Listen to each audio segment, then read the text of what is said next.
तनी पानी ले आई लोगो सुनो तब लो तनी पानी ले आई मेहरारू तो हमार ऐसा भी एकदम गोबर के चोट है जहाँ बैठा रहे वो बैठले रहे कतनो डाक डाक चिल्ला मानी ना बहाना करी कि खाली लड़का खिलावत रही लड़का इतना सीधा आके कुछ ना रोहू गावे के नहीं तब वो खाली दिन भर लड़का खिलावत नहीं एथी करता नहीं एथी कर मार खाली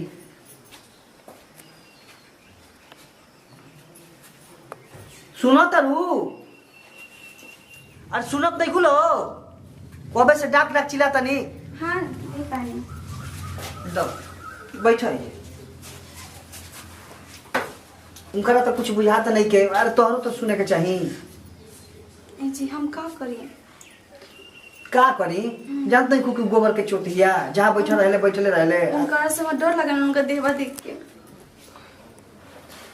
सुनो हाँ बोली तारा के मान जान काहे खातिर करता नहीं कि तू हमार सेवा पानी करबो जानते नहीं कि गोबर के चोटिया ये तो भैया वाला ठीक है बोलता नहीं बाकी का करी हम ओकर हमरा से मतलब रहेला तनी मनी उतर उनका न समझे के चाहिए कि हाँ हम मतलब केवा के न रख ले हमरा आई काहे तारा नाक उदास लगत हो हती चुकी पहनले बड़ छुची देखिए भैया जी तो का करी भैया जी हम ऐसे ही अच्छा लागेला भैया जी। अब हमारा रहते हती चुकी छुची पहनबो तो बढ़िया लगी बोला हैं का करी भैया जी दिखावे के न पड़ेला सब चीज ना दिखावे सुनावे के बात नहीं के हम तारा के ले ले तनी कह दियो कि नैहर से हम मंगेने भाई से अच्छा लागे जाता नहीं लो अरे तू ही तो हमर जान बाड़ू तोहरे कति महे कमा धमत बनी ये जी हम न मालूम रहे कि इतना हमसे प्यार करेगे देख तू ही तो हमर जान बाड़ू जनलू तारा के देखे तो ऐसे मन पनी आ जाला खाली ए भैया जी हम तरह के जब देख लिए तब मैं बुझाला कि कुछ होता मनवा में। सुना ना हाँ बोलिए तारा जौन काम पड़ी जौन चीज के छोट से लेके बड़ तक अच्छा हमारा से कह दिया ठीक नु ठीक बा भैया जी। हाँ तारा छोट से लेके बड़ तक जौन तारा काम पड़ी हमारा से कह लेकिन हमारा प्यार में कमी मत करो जान लो ए जी देखिए सबको की नजर में तो हम रोरा में बड़ बनी देखो तारा छोट से बड़ तक जौन चीज के काम पड़ी नु हमारा से कह दिया ठीक बात जी लेकिन प्यार में कमी मत करो जान लो ठीक बात तेरी गोर के बात अच्छा सुनिए देखिए हम लोग के भैया जी को कहीं दीदी जी आ रही हम लोग का कोई ऐसे भी दीदी जी के देख के बहुत डर लगे अरे इतना का घबरा तनु घर में सुतल हो जाना तो नहीं को करा के अच्छा ठीक बात जल्द देता नहीं जब जानते बड़ू तो खा ए जी पसारी गो हां ए जी बात बताएंगे हाय हाय हाय तू तो मैं दर्द सीख ले तरु दादा अच्छा ए जी एक बात बोली जी बता देखिए मैं तो कुछ बोले चाहता हूँ एक डोर लगा तो कहीं हम ऐसे भी तो देह से हेल्दी बना कहीं हम तो कहीं दो चार दिन हम तो बेहोश हो जाएंगे। अरे नहीं हम जानो तो नहीं कि ये टाइम को सुनते के टाइम हां ओ ओही चलते ना पानी हमसे मांग ली है ना हां तब का हमें तो मालूम ही नहीं रहे अरे मालूम इतना हमारे टाइम फिक्स कर कब तारा आवे के बा ठीक ना अच्छा अभी 1 बजे था ना हां हां ठीक बा रोज 1 बजे हां मिलिए हां ठीक है अरे अब याद करके हम पानी पानी मांगे तो बोला ठीक है ना एक बात कर के कह हम कमरा में कहिया से टूटल बा अरे पागल हो हमार बैंक में देखो 7-8 लाख रुपया बा इतना पैसा रख ले बानी हां कहत तारा नाक में के कान में मुंह बनवा दी अरे कुछ जमू कर देता है ना ठीक है बाजी हां लेकिन देखो ए जी बाकी डर लगा तो कहीं सोतिया कहीं देख लेते में खाने मुझे महा लगा अरे उनका नाम लेके काहे हमारा मूड ऑफ ए जी उनका देख के हमारा डर लगा था ना वो चलते हम मूड ऑफ होता हमारा टेंशन नहीं होता मत पूरा कपार में पूरा दर्द से बथता टेंशन मत ना दबाव बहुत से होई के अरे हाय हाय ए जी तार मुलायम जवानी देख के नु हमारा बर्दाश्त ना होला ए जी को बात बताई बोला वो कुमार में काम करले बार ना हम तो सिर्फ बिस्तर पे बैठे बैठे खाइले बानी तो हम मुलायम हाथ में रही तो काटाइत रही कहियो तारा काम ढेर पड़ते तो नौकरानी रख दे ना जी का काम ढेर पड़ेला सब चीज दीदी को ये देवला खाली खाने ना बनाने के पड़ेला ना तो वो का अगर ना मन होई तो कहबो तू नौकरानी रख देने में का ना बहुत पैसा खर्चा हो टेंशन ना मत ली इनका के तो हम ऐसा फुसलाम पूरा पैसा के एकदम निचोड़ ले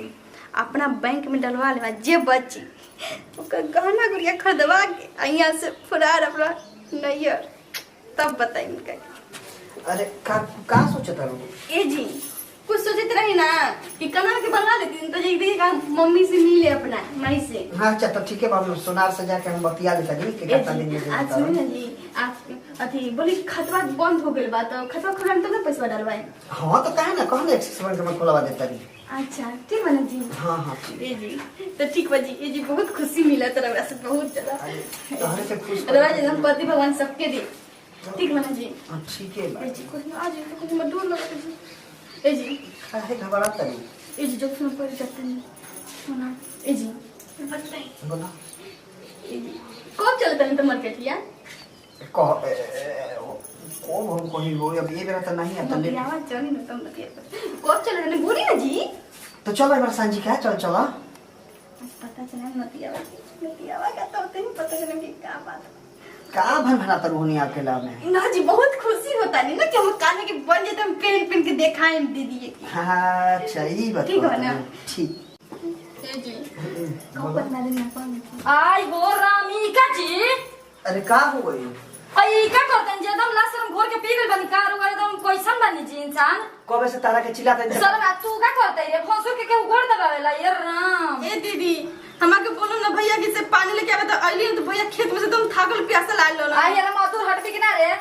हमनी के बानी जकी हेता ना उम्र हो गइल भसुर से कबो उठे कलो नहीं खिजा दी तो डर सब होता है। ए भैया जी दीदी जी सुतल ना ए चलते तारा से तबे से फुर्सत मिली तब नु मन रोक हम ना एक तो का मतलब कि रोगा तू कदे सुत रहा हमने करे संगे घोर दबाई और सुतल भी हमारे संगे हैं ये लोग ज्यादा घोर दबू दुखात रहा है। नहीं लेके उठो तारू ना ना उठाता नहीं ठीक बा उठो। आई ये रमा एकदम हमरा के नदिया उजिया के खाली रखले बाड़न। कारण हमरा बता ना पानी देवी आई थी ना हमरा ई हालत होल तो बता दे अरे कैसे धरते हैं जी रे क्लास निकला तो भाव बेटी सामान होली सन। बाप रे कैसे बताई थी हम तू का तू हम का कहि नहीं करे के कुछ आई कर ये नहीं रमा गोर दबावत रही कहत नहीं का कोई लगा ए दीदी तो का हो चुप तू बोलबे मत कर सफा। तोरा करे कहे नहीं के कुछ होता दूसरा का बोलो ना दब नहीं आज रो क्लास शर्म नहीं खेला हमें लाई शर्म नहीं के जब तोरा लाई शर्म नहीं के तो हमरो लाई शर्म नहीं के। आई रे रमा रे देवर रहत देवर भोसुर बानी रोगे कोनो को लाज शर्म नहीं खेला गत ये रात लाज शर्म खा के तू गोर दबा ले तीन करे के ने का हो गई तारा के जब कहत नहीं तो तू दबाइयो ना खाली दिन भर सुतले रहता तो का और करी गोड़ में पाथा धइले रहत बीमारी के जन कोन धइले ना रहत के तो पता है दादा काम करे जाता रहा दादा काम तो तोन हेतना उमर हो गई तब पथे धइले रहत। ए दीदी तू जेबी कि नहीं चले रे बेशरम कहीं का तोरा से तू तो बोलबे मत कर। बस बस हम चला नहीं खेते फिर हां जाबे ना करब का करब गोड़ दबा मत रही। ए दीदी पानी देवे आई ना खेत में से थाकल ठीक है तू बोलबे मत कर एकदम कब पानी देबे आई रही। देखिए ऐसे बुरा गलत मत सोची ठीक बा ना भैया जी थाकल आइला चुप रह सीधा सीधे न तो बना ठीक बा अपन मर्द के बाहर भेज के हमार मर्द के संगे गोड़ दबाओ तड़ू दबाओ तड़ू। ए दीदी कोई हम गलत कर ली भाई हम पीड़ा से मरत रहे तुमके गोड़ तो लाज दिखा रे हमनी के भौंसुर आने की छुअले ना रहनी जा अभी हमनी के हेता ना पले रहनी जा हे जो मुंह ना देख ले होया आ तू तो गोड़ दबाओ तड़ी। ए दीदी तो का हो गल रो सुतर इधर ना उठावे के इधर दिक्कत होता। हां तू यो जाइए तोरा करे के का बात तोरा कामे का बात ला शर्म सब घोर के पिए गई बड़ी मत के दे बरबरो अब तो हम पूरा लुटिए ले हमरा एसबीआई में बैंक खाता खुल जात। देखे दीदी रजा करके करी ठीक बा ना लगे लपट के सुतबे करबी न जो भागे चले बस बेशरम करी के एकदम बेशरम हो गेल बली हे भगवान हम का करे हमर तो एकदम सारा इज्जत ले गला त ई नतिया के नहीं के बुझाता न को कि भवा बेटी समान वाली सन हमनी के अपन भौसुर से बोलबो ना केले रही हमर करम फूट गेल करम खराब बानी गोड़ दबावत रहे आवत हम तो बताओ तानी देखो इनके कैसे बताओ।